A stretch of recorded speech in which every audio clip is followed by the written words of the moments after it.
Welcome to Strongcast. I'm Mark Boyd. I'm here with Ben Loy. We're here to talk about arm wrestling and our special guests. We've had on Ryan many times before. He's going to be helping us out with hearing Lachlan's story. Lachlan Adair, welcome. Thanks for having me. Travelling 15 hours, 14 hours from Australia down under. You're going to be facing Irakli this weekend at King of the Table 5. But before we go into that, let's hear about Lachlan. Lachlan Adair, a nice Scottish word that I get to say. Tell us, who is Lachlan? Oh man, who is Lachlan? Well, I've been arm wrestling now for 6 years. Started out in powerlifting and from a young age. So I've been lifting weights since I was 15, which is the earliest they could let me into the gym. So yeah, I've been going at it now for 18 years, just lifting heavy things. How old are you now? 33. 33. So Yeah. When did arm wrestling take over powerlifting? Probably 4 years ago. I think I took a couple of hard losses and then decided, no, I got to take this seriously. And I was lifting and looking at guys like Belkin and thinking, okay, I'm around that weight. I don't think I'm going to make it to the top of powerlifting. So I ran out of excuses to stop going to arm wrestling training, getting bugged by my friend Torben, and turned up, had my ass kicked, and it's been that way now for 6 years. So serious for 4. awesome. Let's go back a bit. Your powerlifting career. Talk to us about competitions you've done. Give us some numbers. Put some numbers on the table for us.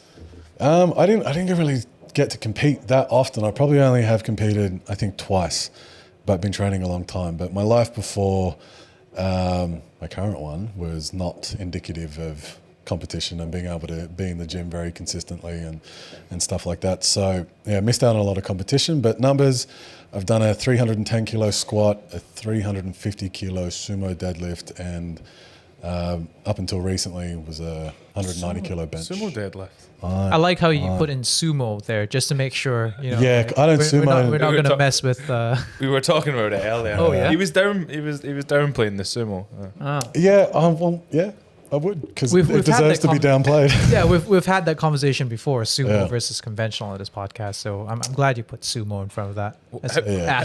How do you rate a sumo deadlift? Man, don't ask me any questions. How much do you sumo deadlift? As an outsider? Gee whiz. It looks weird. That's all I'll say. I think conventional looks way better.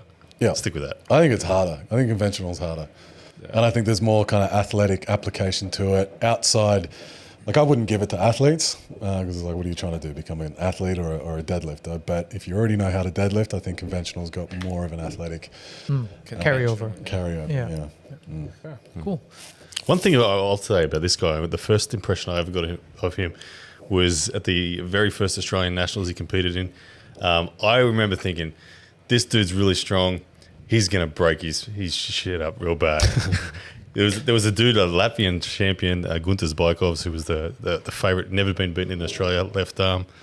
And Lachlan's very first go at him, he puts him into a hook and beats him. And I was filming. I was looking the other way because I'm like, the break's going to happen. You weren't filming. Here's the thing. He's like, I'm not going to film it. Lockie's going to get pumped. And then I beat him and you went, holy fuck. Film the next one, which was a little bit more of a drawn-out match. But so he's an animal. He's been an animal right from the beginning. Commitment to the drive and the achieving of the goal has been impressive. Awesome. So pretty much a raw strength background. Was there any sports that you played before? Any sort of athleticism? Skill sport? I've played like soccer at a relatively high level. I've played rugby union, rugby league, cricket. All right. Lots of sports. Did athletics. I was running 100 metres at about 11:01. About age 15, so. Okay, an athletic background then, and that sort of took you into where you are today. And well, I actually tore my quad sprinting. I had a minor tear, and rehab was powerlifting. My football coach was a powerlifter, so he ran me through that, and And then you got hooked. Yeah, literally, definitely, literally. So once your powerlifting kind of career was put, set aside for arm wrestling, I would say, what kind of things did you? What did you compete in arm wrestling in the last 4 years? Like, what did you do within Australia, outside of it? I threw myself in the deep end early. Like, I was 6 months into arm wrestling and I went to WAF Worlds in Hungary.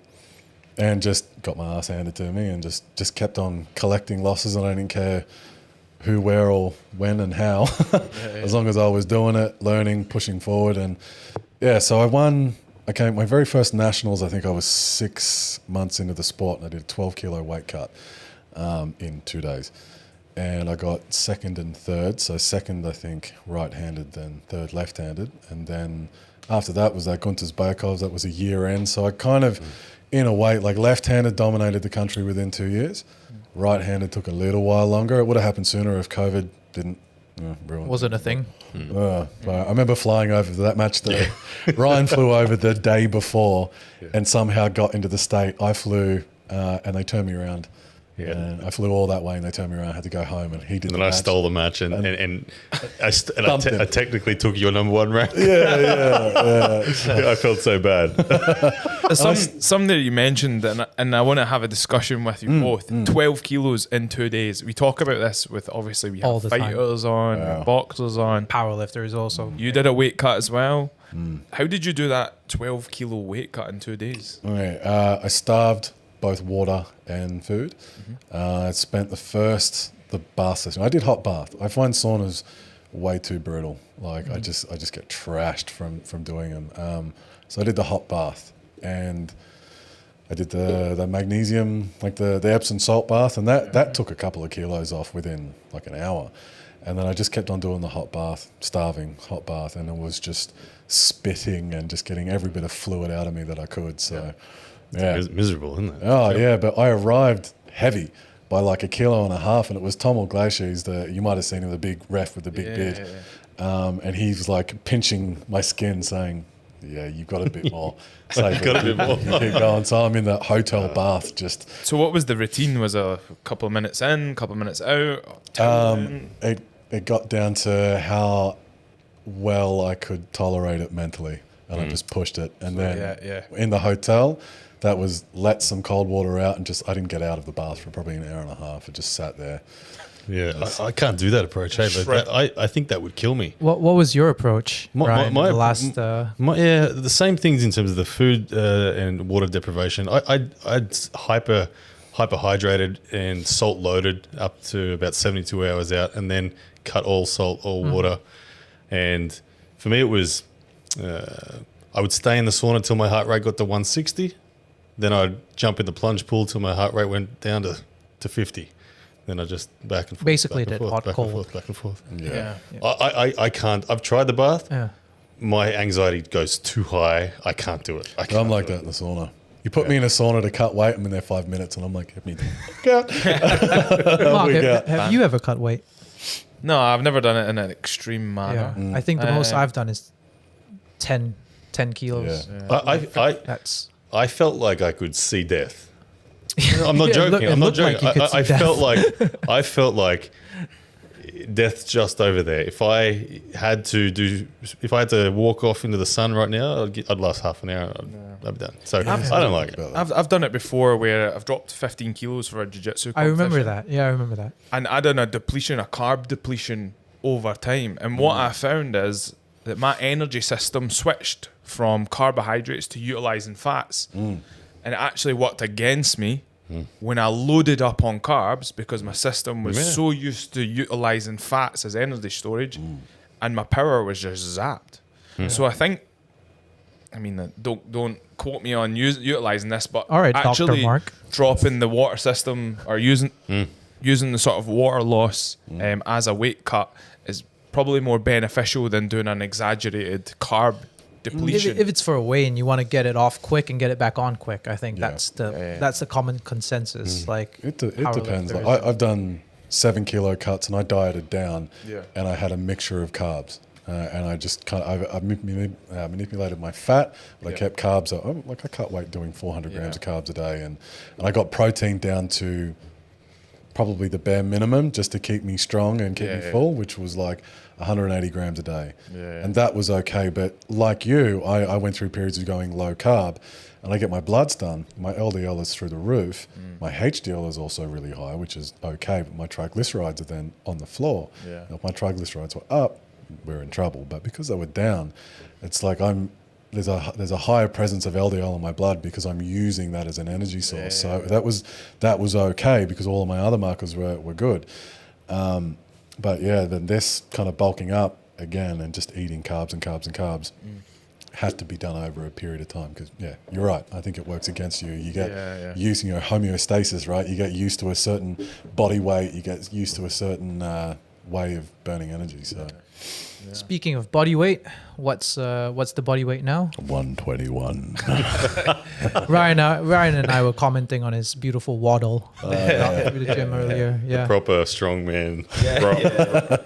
Two televisions. Yeah, Ryan's not looking exactly small himself either. Yeah, 104. Yeah, you were looking a bit emaciated when you were going up against Ray. Oh, yeah. I take nothing away from that from Ray. He kicked my ass, but man, I feel like I am done with cutting weight ever again. I just like the way I feel now.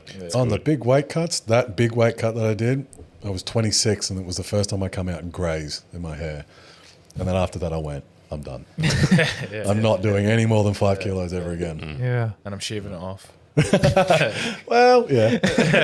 It was already falling out. I think if your hair's already fallen out and you try and hold on to it just looks sad. Just shave it. Yeah. I feel Seems like a personal attack at a certain arm wrestler.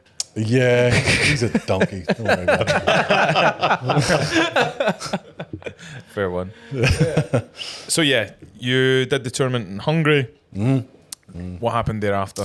Geez, Hungary, and then we had the WAL qualifier, but I had no intention of actually going, but I did qualify for it, and then it went bust. It was when WL went bust. What was that, 2017? 2017, yeah. Yeah. So that put a dent in it. And then I kind of just, I stayed around Australia. I got a coach. I utilised Giannis Amelins for a while. Learned everything that I think he could teach me in an online sense. So You pulled a yellow in Arizona? Oh, I did pull AL. Yeah, we were there. We were staying with John. That was awesome. Just, there's been so many trips. Yeah. We've certainly travelled a lot. That was a big benchmark moment for you. Just to get the update. We had a lot of I guess we were optimistic about Australian arm wrestling. You were our heavyweight guy, and we were really keen to see. And I was meant to pull Paul Len there though. That's and right. he pulled out because of an elbow, and he got a yellow. And then I got a yellow instead. And I'm like, oh, fuck. He was like 275 at the time, like was 130 kilos. 125, yeah. Yeah, and just jacked and lean. I'm like, yeah, okay, I'll pull him. And that's kind of been the attitude going forward ever since. Is like whoever they throw at me, I'm like, So a lot of All right. competitions outside of Australia. yeah. What's the scene like in Australia, since we have, two of the top guys here? Like, tell us a little bit more about how arm wrestling is. It's certainly growing, but we have really extended a gap between. We have Ryan and I, and then the gap below that is, I feel, pretty significant. To the point where they don't even want a match with us. Right.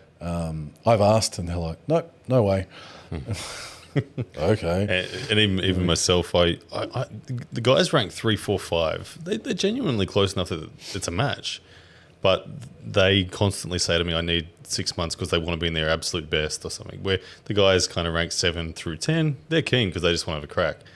But it's very difficult to get a match in Australia. And that's the correct attitude. Like, I've taken matches with people who I have no right taking matches with. And it's like, yeah, I'll give it a go, because you take those losses and they're steep, right? And it's a really steep learning curve, and then you apply it and you don't get beaten down by it. And then you get way better. Like, you can probably track my progress of like winning, take a loss, bang. And it's just this exponential growth every time I take a loss, because I find it easy. Like, it's difficult for me inside of Australia to find someone who puts my weaknesses on blast. So then when I go to East vs West and Sandris takes my pronator, I go, okay, that's an easy fix, because I can just get that stronger, right? Yeah, exactly. Yeah. But yeah, the arm wrestling scene in Australia, it's growing, but I think it's getting to a point where we might be a discouraging factor for people trying to get to the top. Yeah, I think there's a point you become, it's like Jamal Brown in powerlifting. He just did a 455 kilo deadlift at 109 kilos. And I've gone, you've gone from inspirational to Can't touch you. I quit. Demotivated. Yeah. And it was Like, I'm not going to bother. it was interesting. I touched base with a couple of guys back home after our East vs West performance, and let's be honest, we both got our asses handed to us. That had a big demotivating wave effect in Australia, from what I heard. A lot of just the mood was not so great, and everyone's thinking, oh, our top two guys just got belted, and it's somewhat that we've redeemed that a little bit with my arm wars resulted well. But it's interesting how much we have an effect on the whole country. I feel like there's only a handful of guys, like maybe you can count them on one hand, that have genuine courage to say they have an international goal. Most of the rest of the country are. They're the lighter weight guys, though. Yeah. But for the supers, Yeah.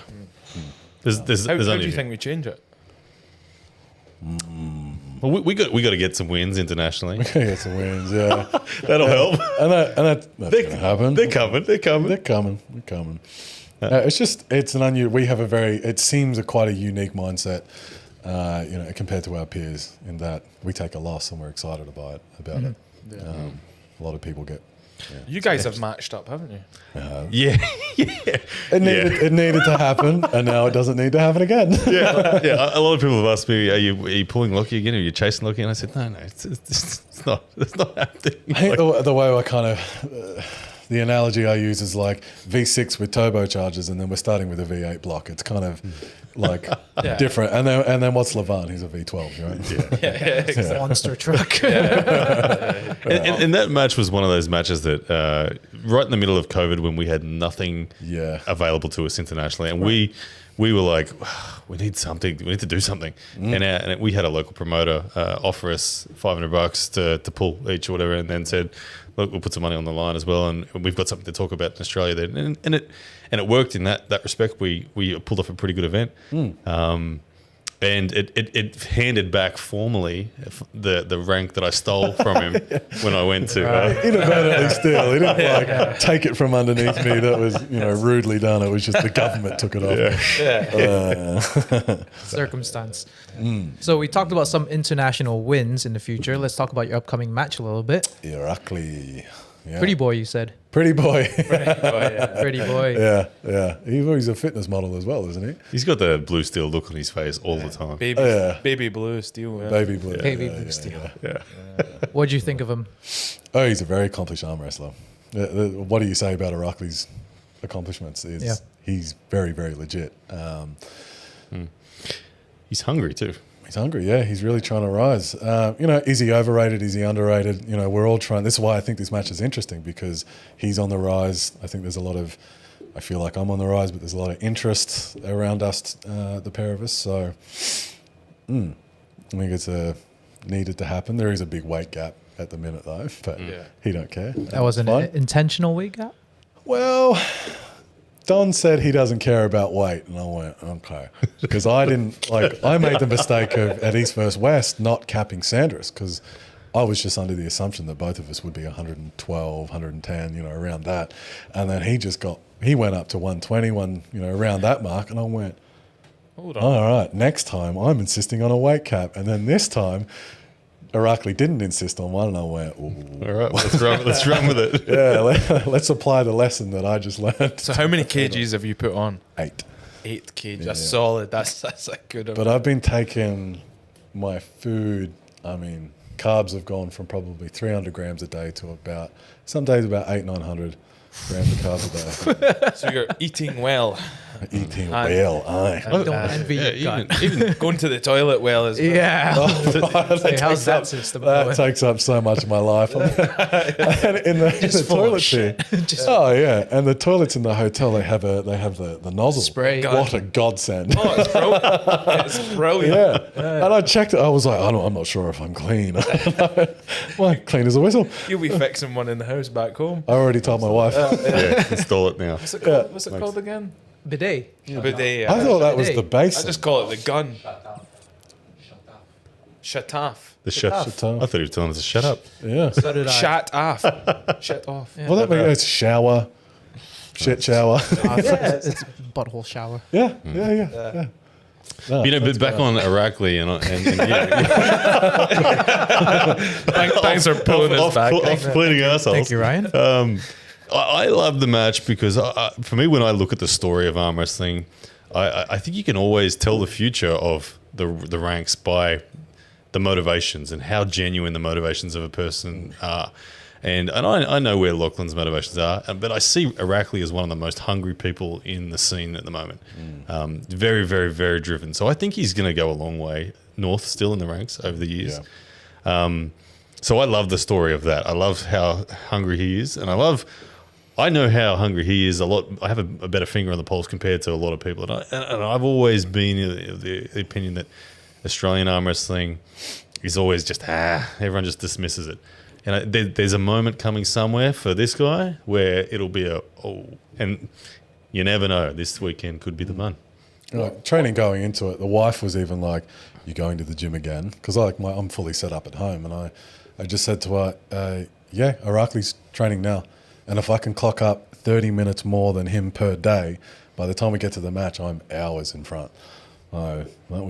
Mentality was 2, 3, 4 hours a day some days, and breaking it up. And then that's not counting the stuff I do in the car or while I'm at work and I'm idle and I'm always doing something with my hand or just constant. So what has your training been specifically? Table time?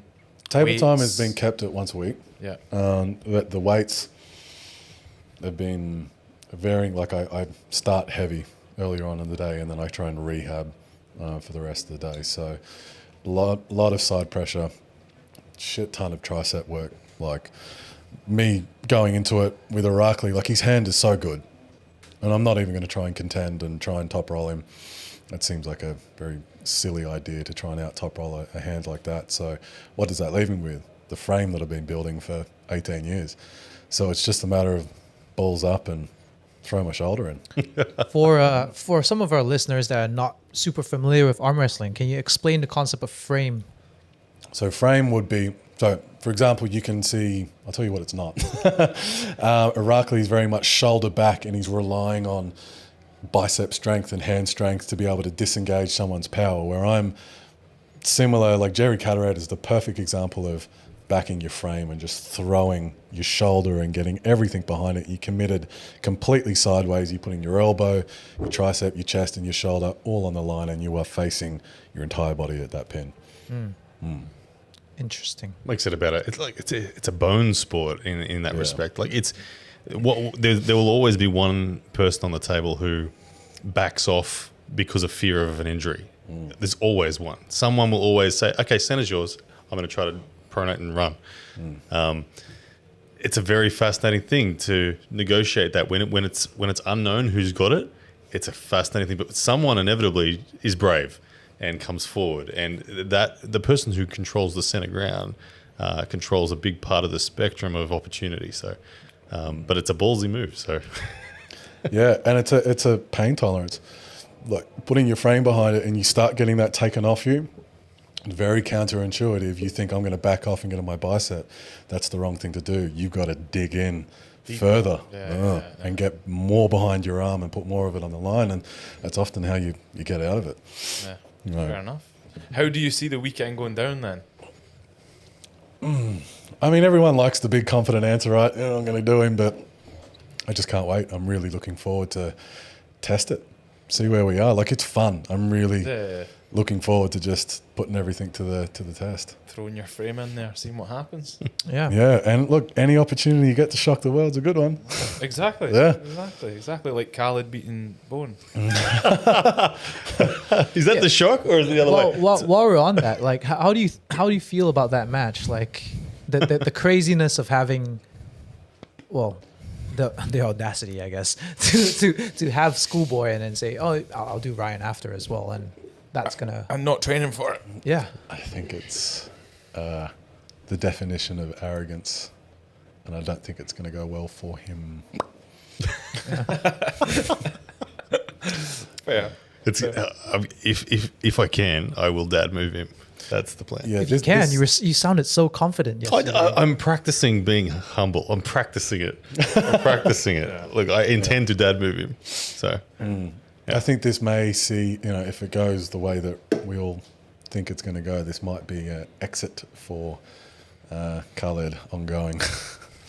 Or hopefully a whip that says, okay, I must. You got to actually train. Probably that. should. I Yeah, must put some focus. effort into it. Yeah, and I think He has the tools. He has the tools. and that is something that is the, I've been part of my job is as I go through YouTube and I troll comments and I read through everything that happens. So if you ignore all the ones that says delusional Ryan Bowen, and you get to the ones about Khaled, and people are actually saying, this, like Ryan beating him, is probably going to be the best thing that's ever happened to him for arm wrestling.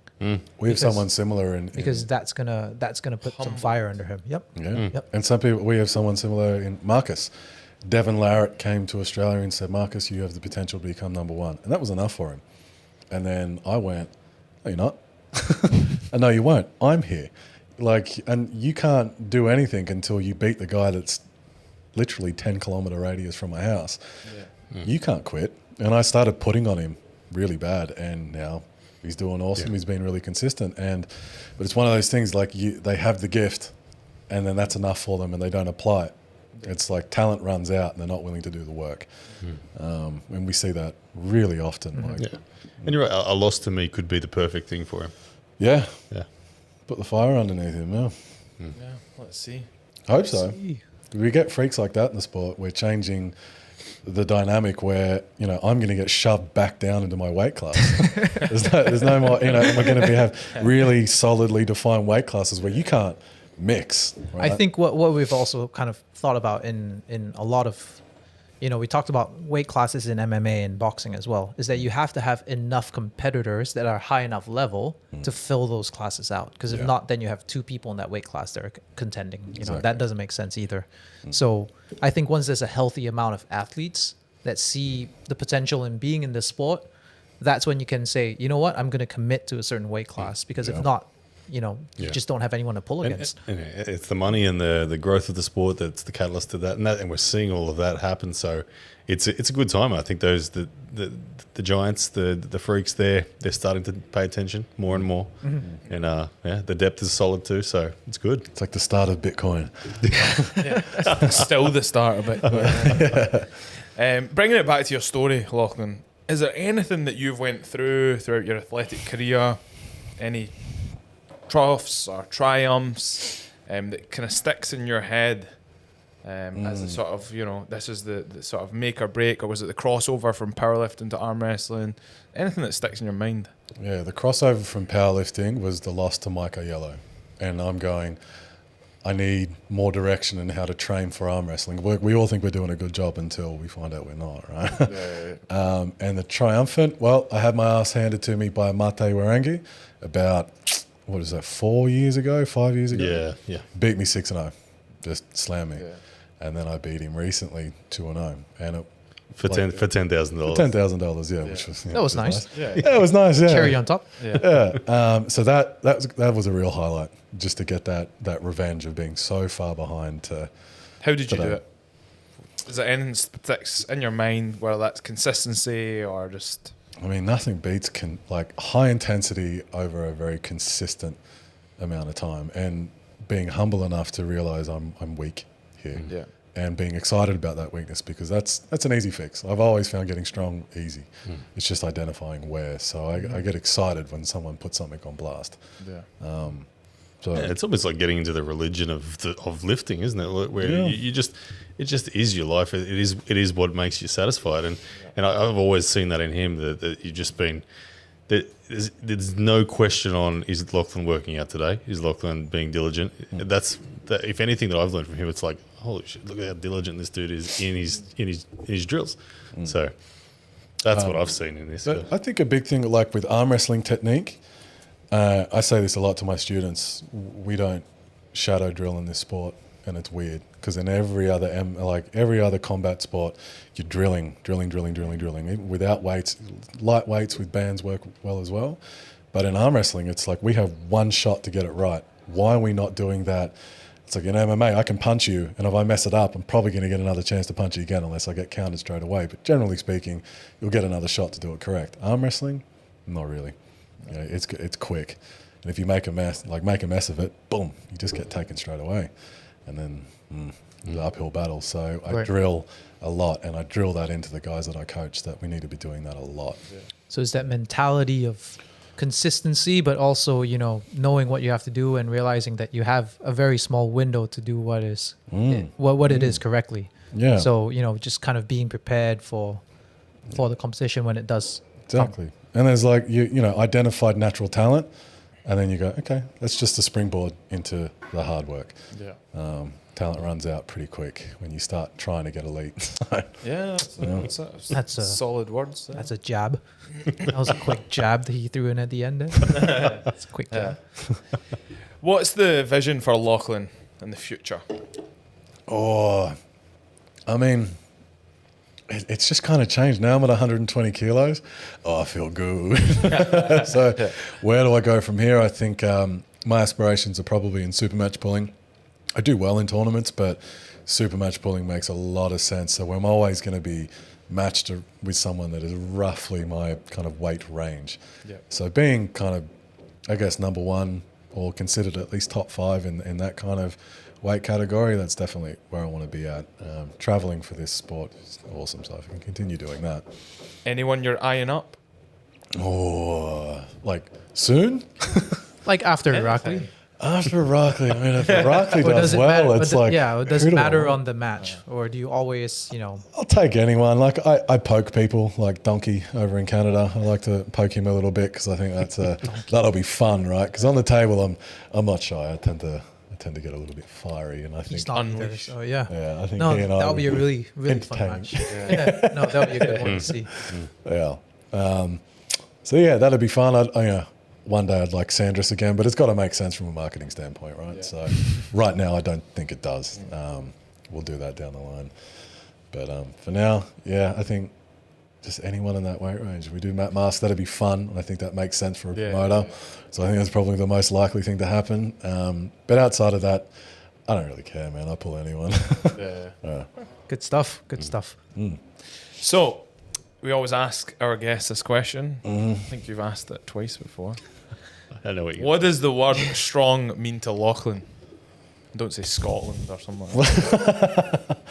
I mean, can I answer it with another adjective? Yeah, sure. Just unfragile. If that makes sense. No, you In want what more? capacity? And fragile.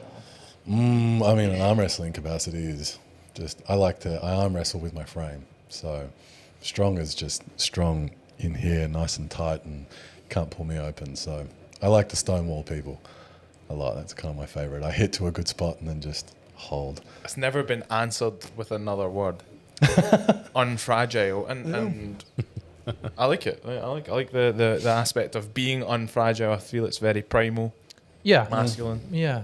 Trying to think Athletic. of like athletic. other synonyms of unfragile. I'm probably the only arm wrestler that can throw. I can still throw without blowing my elbow out. That's one thing. That was only recently. It used to kill me. So I'm trying to just There's not many of them. inject a little bit more athleticism back into the name of arm wrestling. And Yeah. even though I can't touch the back of my head, but you know, Yeah. What's the purpose in that? You know? It's not like you're combing your hair, is yeah, it? no, I just find a door frame and it's itchy. It's Barn fine. door, yeah. Yeah, it's fine. I think there's one more question though. Ryan, you remember the last little question that we usually ask people? Yeah, if you could, Go on, ask if you Lachlan. could change, if you Go on. could change anything. If you could The change world. the world, Oh. what would Lachlan do to change the world? Ooh. You're well paced. No. Just get rid of COVID, man. Just make flights cheap so Isn't we it can fly gone around. anyway? Yeah, but I mean, It's it's gone still here. It's gone here. Australia. well the effects of it all, and all the nonsense of having to fool around with COVID stuff. It can be the difference between you getting inside of a You know, country. and not. your answer's lame compared to mine. You know No, mine what was? did you do? I said I'd make John Brzenk eternal.